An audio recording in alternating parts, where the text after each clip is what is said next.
बहुत समय पहले की बात है।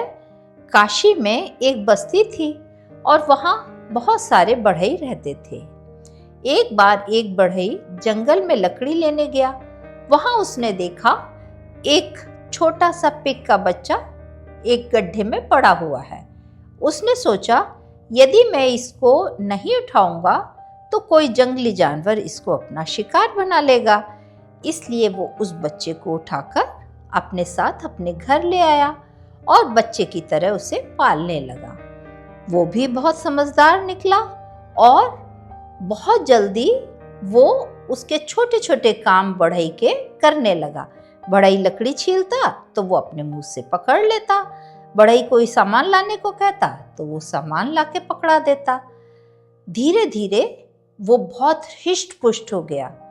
बढ़ई को लगा कहीं गांव वालों की नजर इस पे न पड़ जाए और वो इसको पकड़कर अपना भोजन न बना लें, इसलिए मैं इसको जंगल में ही छोड़ आता हूँ। वो जो पिग था बहुत समझदार था, उसने भी समझ लिया कि मेरा मालिक मेरे ही लिए मुझको जंगल में छोड़ के जा रहा है।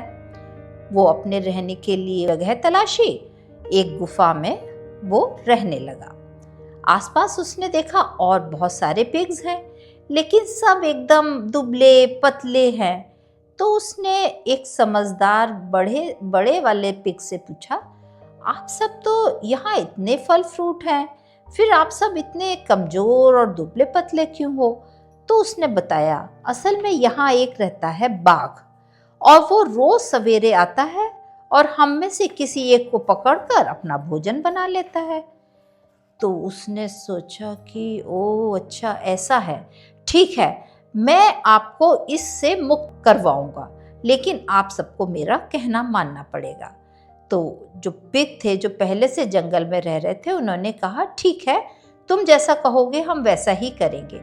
रात भर बढ़ई वाले पिग ने उन सबको समझाया और एक व्यूह रचना की। सबसे बीच में छोटे छोटे पिग्स और उसके बाद जो फीमेल पिग्स थी, उसके बाद किशोर जो पिग्स थे और फिर उनसे बड़ी उम्र वाले पिग्स और सबसे लास्ट में जो वयस्क पिग्स थे वो खड़े हुए और सबका सरदार यानी कि वो बढ़ई वाला पिग सबसे आगे स्वयं खड़ा हुआ।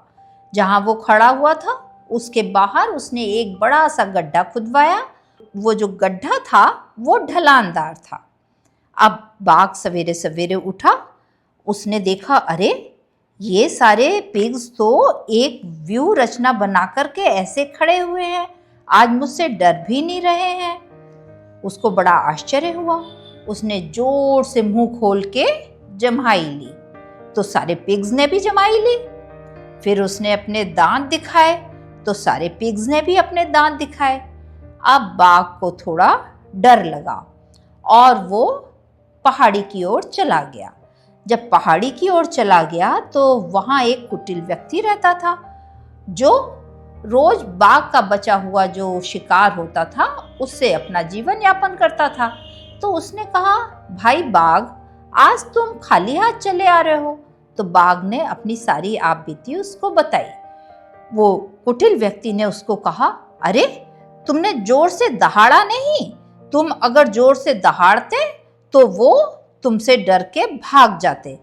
उसने कहा, अच्छा। उसको अपने ऊपर विश्वास तो नहीं था, पर उस व्यक्ति की बात से थोड़ा उसका साहस बढ़ा और वो वापस आया और उसने जोर से दहाड़ा और जो उनका लीडर था, बढ़ई वाला जो पिग था, उस पर हमला किया। लेकिन वो गड्ढा तो ढलान पर था, वो उसमें फिसल के गिर पड़ा और गिरते ही सारे पिग्स ने उसके ऊपर हमला बोल दिया और जिसको जहां से मिला उसने वहां से उसको काट कर उसके मांस को खा लिया। थोड़ी सी ही देर में वो सब बाघ का मीट खा चुके थे और वहां केवल हड्डियां बची थी। लेकिन अभी भी जो पिग्स थे वो बहुत खुश नहीं थे। तो उनके लीडर ने कहा कि अब क्या बात है, बाघ तो मर गया, अब तुम लोग क्यों नहीं खुश हो? तो उन्होंने बताया कि असल में वो जो एक कुटिल व्यक्ति है जो पहाड़ पर रहता है, वो दूसरा बाघ ले आएगा और फिर हम लोगों को ऐसे वो मार के खाएगा। तो उसने कहा अच्छा ऐसी बात है तो चलो मेरे साथ, और उन सबको लेके वो पहाड़ पर जाने लगा। उस कुटिल व्यक्ति ने दूर से देखा अच्छा सारे पिग्स आ रहे हैं, तो वो जल्दी से डर के गूलर के पेड़ के ऊपर चढ़ गया, क्योंकि उसको मालूम था पिग्स तो पेड़ पर नहीं चढ़ सकते। पर जो बढ़ई वाला पिग था वो बहुत समझदार था। उसने फीमेल पिग से कहा तुम पानी डालो गूलर के पेड़ में, और जो छोटे छोटे बच्चे पिग्स थे उनसे कहा तुम जड़ खोदो, और बड़े पिग्स को कहा तुम जड़ काटो। और थोड़ी ही देर में वो गूलर का पेड़ नीचे आ गिरा। अब तो आप समझ ही गए होंगे, जब गूलर का पेड़ नीचे आया तो उसके साथ वो कुटिल व्यक्ति भी नीचे आ गिरा, और सारे पिग्स उस पर चढ़ गए और पल भर में उसको मार दिया। अब जो बढ़ई वाला पिग था उसको गूलर की जड़ों में बिठाकर 3 बार शंख बजाकर उसका राज्याभिषेक किया, उसे अपना सरदार बनाया, और एक फीमेल पिग को उसकी पटरानी बनाया। उस जंगल में एक तपस्वी दूर से ये सब देख रहे थे। वो उनके पास आए और उनसे बोले इस संगठन की जय हुई और इस संघ को मेरा नमस्कार। आपकी जो मैत्री भाव है वो अद्भुत है और मैं इसको नमस्कार करता हूँ। आप सब संगठित होने के कारण ही मुक्त हुए हो।